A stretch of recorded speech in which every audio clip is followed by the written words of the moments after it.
What kind of urban challenges may the future bring? How can we prepare for future urban problems without even knowing how they will look like? What does it mean to plan for resilience in the Global South? Hello, my name is Igor Pessoa and I'm a PhD candidate in the Faculty of Architecture and the Built Environment at TU Delft. With the support of the CAPES Foundation, I'm working on a research project that tries to identify applicable mechanisms to increase resilience in Brazilian metropolises. In the previous lecture, we discussed where the concept of resilience originated from and how it can be applied to urban planning.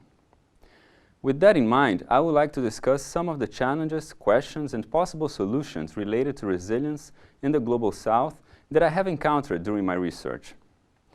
To have a deeper understanding of the topic, you can find in the reference section some articles about how resilience is seen in different ways in different places. To think about resilience in Chicago, Lisbon, or Amsterdam is definitely different from the resilience thinking in urban planning for Beijing, Delhi, or Rio de Janeiro. In this lecture, the Global South is used as a term to refer to what some researchers call emerging economies countries. I prefer to use the term Global South to avoid the strict economic connotation that the term emerging economies has. The challenges and resources of the Global North are very different from the South. Of course, there are also differences between cases in the Global South.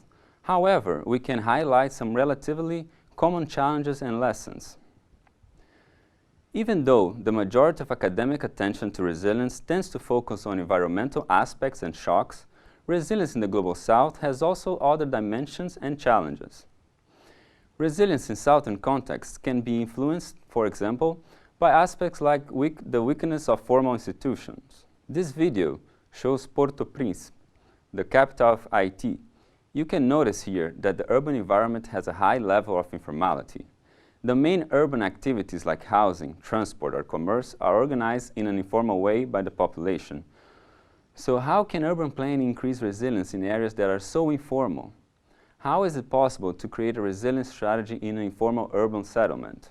Some researchers mention that one way out of this puzzle is to transform vulnerabilities into opportunities. For example, it would be possible to use the strong social connections already present in an informal urban context to create a self-organized network to respond to future unknown shocks. Other researchers say that the creation of institutions can improve communication and consequently promote a quicker response to a shock. So resilience is also about building social connections. Nevertheless, maybe nowadays, the use of online social networks, for example, could be a more efficient tool to promote resilience than the creation of formal institutions. And what about the other way around? What about cities where the government is extremely strong and controls every urban activity, like massive housing provision, for example? Is it possible to be resilient depending only on the centralized public entity? How is it possible to produce urban environments that empower the local population so they can better react to any kind of shock that the future may bring? It is important to remember that a resilient system needs to work on the government level, but it has to work even when the government fails to. For urban environments where the system mainly depends on the government, bottom-up and self-organizing initiatives could be an interesting solution to make urban systems more resilient. Another issue that is relevant to many cities in the emerging world is related to financial constraints. How is it possible to apply the resilience thinking in urban planning when working in places with scarce financial resources?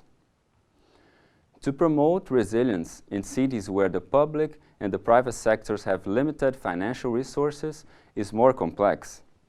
Initiatives need to be more creative and use the available resources in a more strategic way. Resilience in the South also means creativity and strategic economic planning. To be able to talk about resilience in the South, it is important to have a comprehensive lens and understand it as a framework that entails environmental, social, and economic dimensions. As well captured by Aida Eraydin, quote, "Planning for resilience can find a home in planning theory as an analysis of the external dynamics that accelerate urban economic, social, and spatial vulnerability and as an approach that helps to link social and economic process with ecological process, calling for a reconsideration of the substance of planning so as to enhance capacity to deal with slow and sudden changes of different forms." Unquote. Especially in less developed countries, being resilient needs to go beyond the simple understanding of the survival of the urban system. Cities in very precarious conditions, without garbage collection, without sanitation, without efficient public transport solutions, for example, can adapt and continue to function, but that does not necessarily mean that they are resilient. The survival of the urban system, especially in a precarious condition, can even be a trap to perpetuate one disadvantageous context.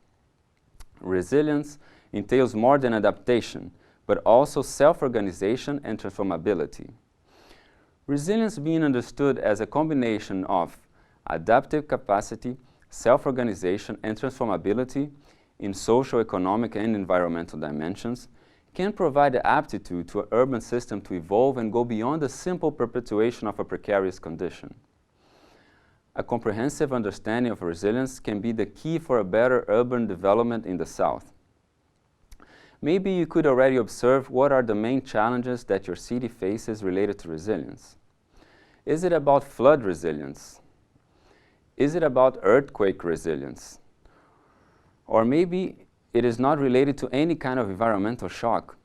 Some policy documents also mention social and economic resilience, which can be important to some Southern context. Can you also think about social and economic challenges of your local context?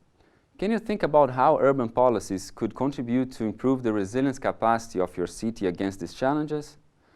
Since resilience is a broad concept, it is important to think about methods on how to address it. In the next lecture, we will have a look at an example of how resilience can be mapped and visualized.